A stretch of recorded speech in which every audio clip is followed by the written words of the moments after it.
What happens if Proposition 100 does not pass? Our district has already seen a number of budget reductions where we've cut a number of services already to this point. Should Proposition 100 not pass, we will have additional reductions that our governing board has already approved in their preliminary budget. I think overall what we'd be looking at if we're not able to pass 100 is an additional $1.2 million reduction in the Safford Schools budget. It also means that we would charge additional fees for a number of our activities.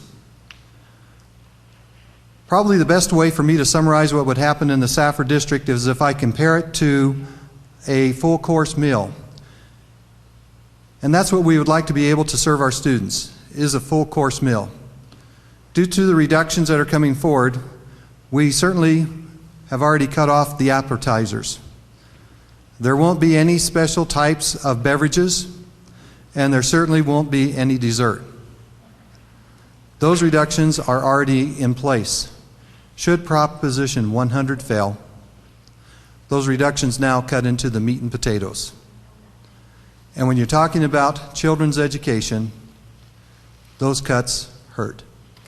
It looks like for next year that we will not have any building custodians. Teachers will clean classrooms, teachers will sweep halls, teachers will have to pick up those extra duties. We will not have elementary music next year. Our students will miss out on those extracurricular opportunities. We will not have classroom aides in our elementary school any longer. We will only have the classroom aides that are afforded to us through the special education laws and regulations. So those are some pretty significant setbacks. What it will mean is no new textbooks. It will mean no elementary PE. It will mean we will be losing administrators at one of our campuses, and the other administrators will have to pick that up. It will mean no classroom supplies. When you do receive education on the Proposition 100, that it's a no-brainer, really.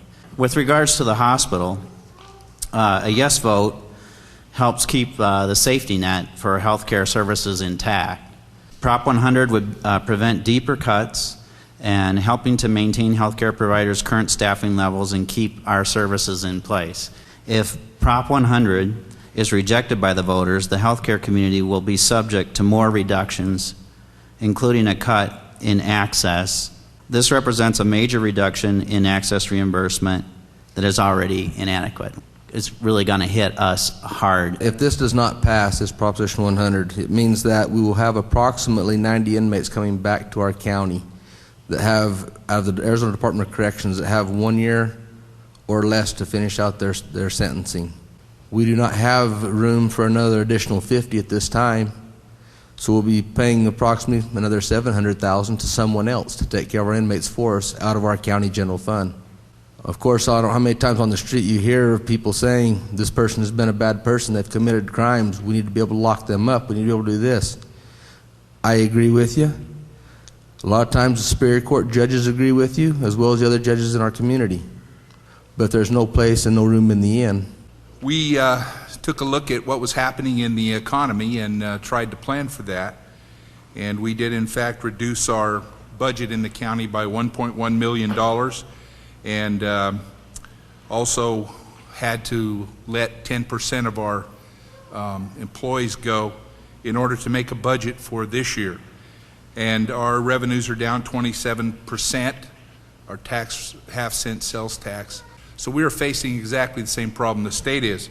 From the state, we have had $837,000 additional shifts to Graham County to take care of and pay, because the state cannot do that, and that represents an increase of 40 cents in our property taxes just to be able to manage what we already have, not counting what will happen if Proposition 100 doesn't pass. And so, as you can see, we are drastically affected by this. We don't have the ability to raise taxes sufficient to even meet the demands of the $878,000 that we now have to do much less $1.8 million from the prisoner shift. So the fact that Proposition 100 passes is very important to the county. What will happen if it does not pass is that the county will be insolvent. The legislature and the governor have made the decision that there will be a tax increase. The question is will it be on the 1 cent sales tax, Prop 100, or will it be on property tax?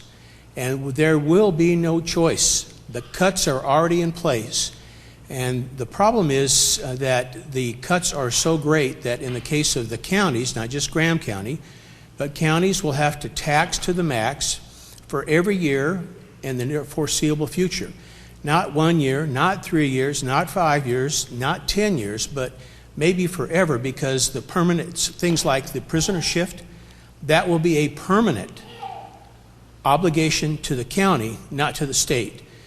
So the 1 cent sales tax may be the least expensive way to have to meet the obligations that will be facing the citizens of all counties.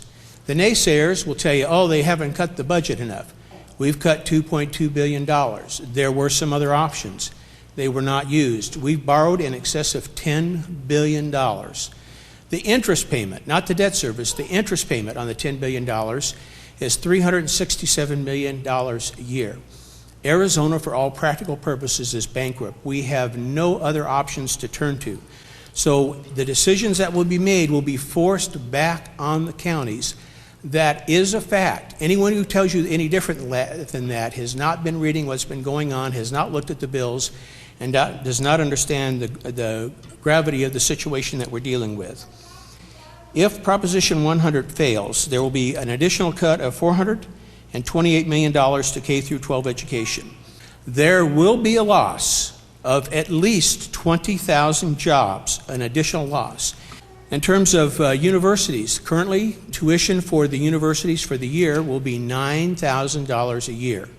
If Prop 100 fails, it is likely that university tuition will be $18,000 a year. Community colleges will have to double their tuition and likely have to cut their programs maybe as much as 40%. One way or the other, you and I, the citizens of this county and this state, will be paying the price. The question is do you want it on a temporary sales tax? If we put it on a property tax and we force these things back to the county, the tax increases, in my opinion, will be going on for a number of years. We need a lot of people to see this and understand it. We need to have a lot of people ask questions. But do not believe anything unless you have the facts in front of you. And we can provide the facts to back up what we've said today. So as you look at the difference that you can make, and as Aaron mentioned, he has a number of signs that are there, and your house and yard is only so big. But you have a number of people who hopefully you know who would be willing to say, I'd be willing to put up a sign. I'd be willing to make a call. I'd be willing to invite people to go to the Yes on 100 campaign website in order to download the videos. We have to rely on community members such as yourself to help get the word out. Last thing to remember, vote yes on 100. Thank you so very much. That concludes our presentation.